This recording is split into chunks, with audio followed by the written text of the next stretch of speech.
Hello. Um, so I thought I would make a recording about my grandparents, and I want to start from the very beginning.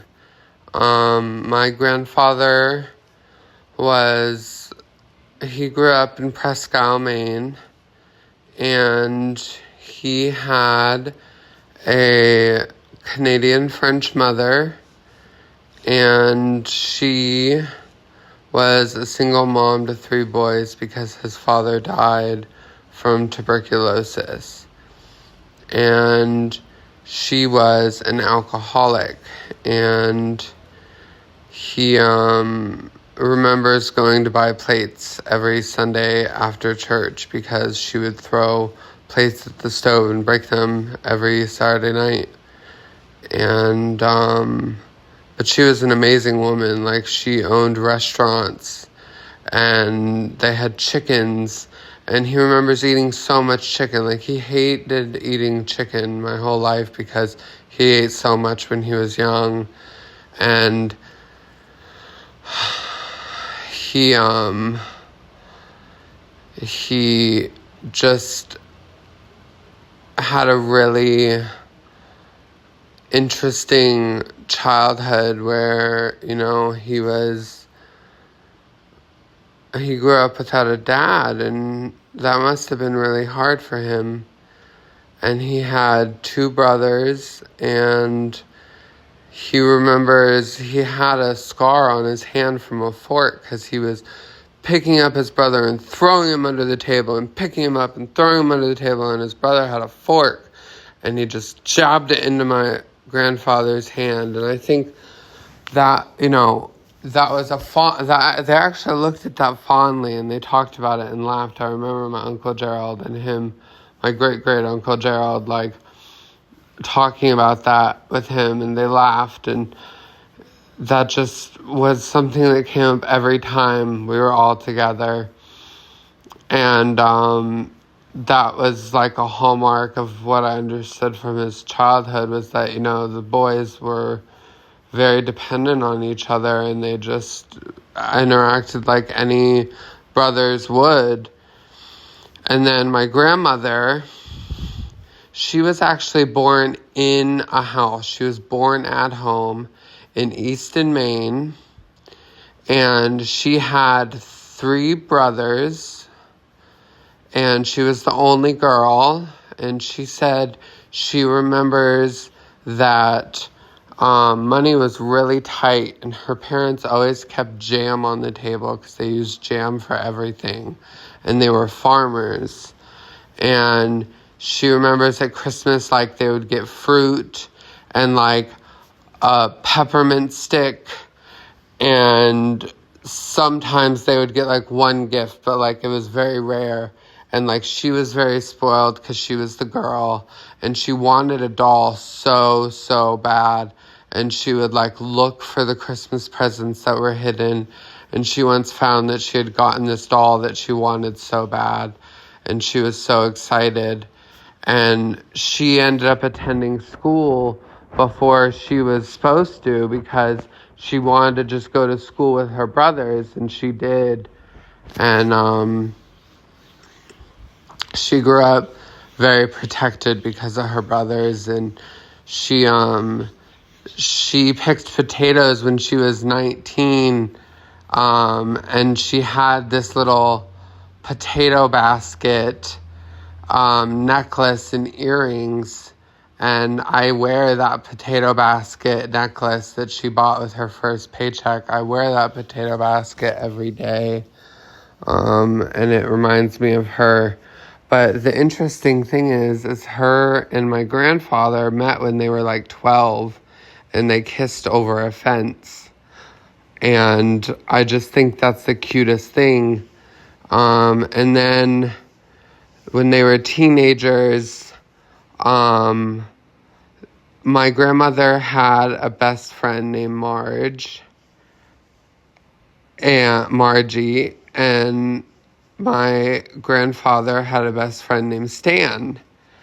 And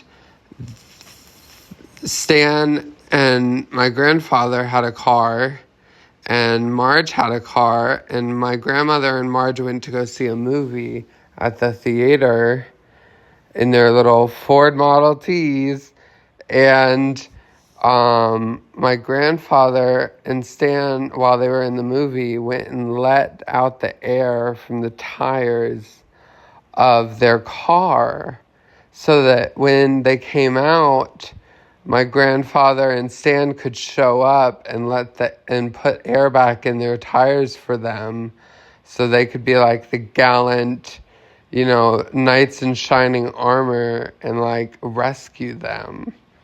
And it was so cute.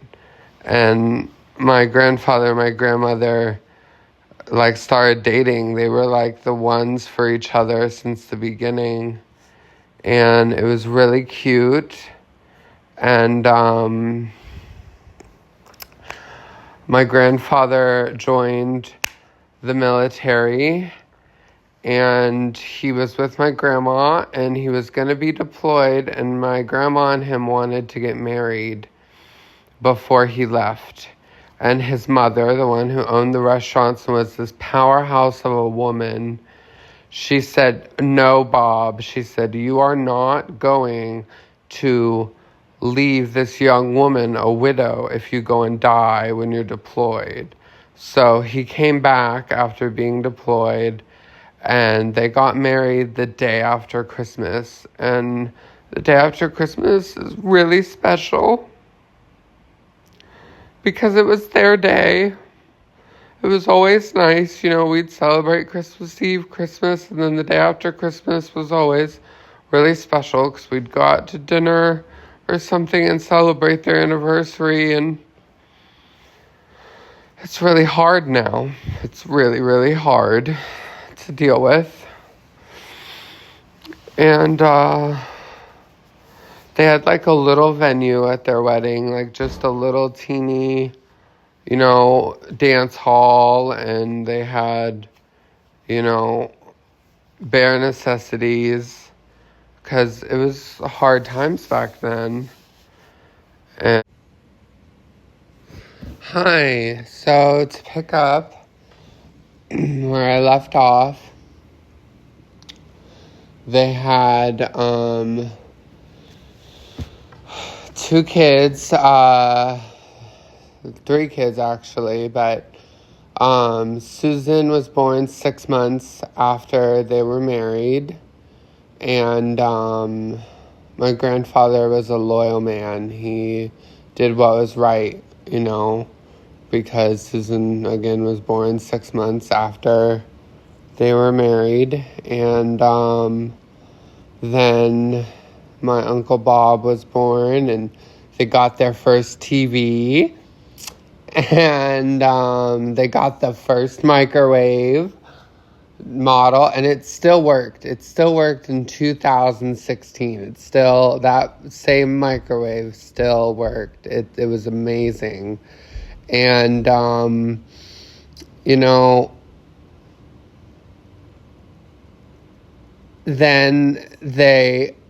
my grandfather got stationed in all these different places, right? And they lived in Japan, and they lived in all different kinds of places, but they got stationed in Portugal, and my grandmother was pregnant with my mom.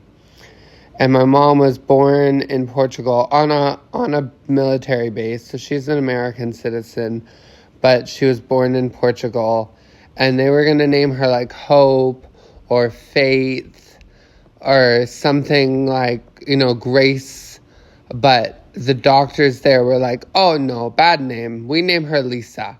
And my grandmother was like, "Okay, we name her Lisa." And Lisa is like a very Portuguese name, and my mom really fits it. It's a beautiful name, and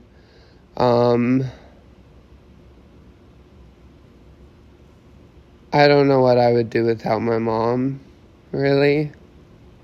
She's amazing. And growing up, she had basically 4 parents, because my Aunt Sue and Uncle Bob were like 16, 17 when she was born. So like she had 4 parents, you know. She had a bunch of older people around her.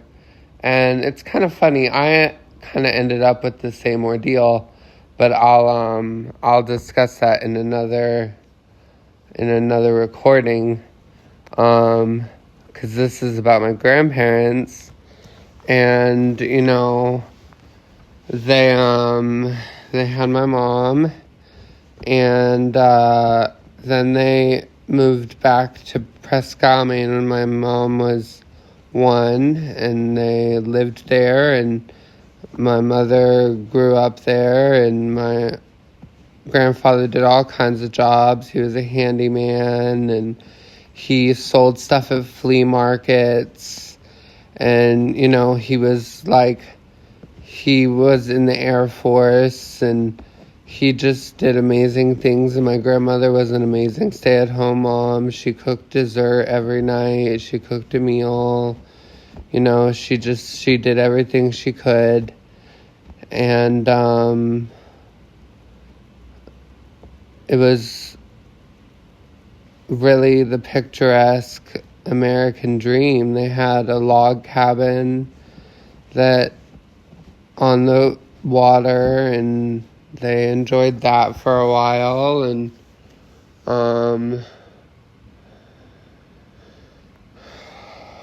then, you know, all the kids grew up and got married, and my mom got married around 28 years old, and then she had me, and my grandparents came and lived with her for a couple months before she had me, while she was pregnant, and they attended to everything she needed. They bought her ice cream, steak, whatever she wanted when she was pregnant. And, you know, they stayed for a couple months after I was born, and they were like 70 when I was born. And, you know, I had them in my life till my early 20s. And that's just amazing. I was so fucking blessed. I was like, that's a miracle. And I'm so grateful to have gotten them for that time. And, you know, when things went bad at home, and I'm not going to get into that right now, but my mom had to have an escape plan for me and her. So she sent me to Maine to stay with my grandparents, because they were snowbirds, and they were up in Maine for the summer, of course. And she sent me to Maine to live with my grandparents, and I stayed there for like 4 months. And my grandfather and grandmother just absolutely fell in love with taking care of me and being there for me. And, you know, I lived upstairs in the house, and my grandmother at the time already couldn't walk up the stairs because she had a bad back and bad knees, and she used a cane at the time. And she could still drive, which was great, because I remember her taking me to Kmart and her getting a bottle of White Diamonds and her getting me some candy and a soda pop. And it was amazing, because that's like one of the only times I remember her driving, and like being like that, and it was cool. And I would run down the stairs, and she would dress me. Down at the bottom of the stairs, there was this little dresser for me with all my clothes. And I was like young, you know. And when my mom finally came to pick me up with the man she was with, and I can get into that later, she you know, loaded the car with my stuff, and we were ready to go. And my grandfather had, you know, he got me anything I wanted that summer. Like, we had chocolate syrup for milk and strawberry syrup, and, you know, he got me goldfish. He just really loved having me there. And we would read the cartoons and the comics in the newspaper together. And we just really had a morning routine. I would come down and I would wake him up and have him make breakfast, and then I would cuddle with my Grammy in bed watching Golden Girls. And it was just amazing. And when I was ready to leave, when we got ready to leave, 'cause, I had to be with my mom, he sat in a lawn chair in the front yard looking at the car. And he just cried. He just cried and cried and cried. And I'd never seen my Grampy cry before. I've maybe seen him cry 5 times in his whole life that I knew him. 'Cause he missed me. He was gonna miss me bad. And, then I went up there every summer. It was so special. So I might have spent most of my life in Florida. Or I might have spent most of my life all around. But my home is in Presque Isle, Maine. My home is with my grandparents. My Grampy was so special. And we continued like that, and I went up there every summer with them, and they had a house in Ocala, and I would go visit them. During the winter, I would see them all the time too. I'd go see them on Valentine's Day. I'd go see them on Christmas break. I'd spend with them. Easter break, I'd spend with them. Just every chance I got, I would be with my grandparents. No matter how long I had with them, it still would never have been enough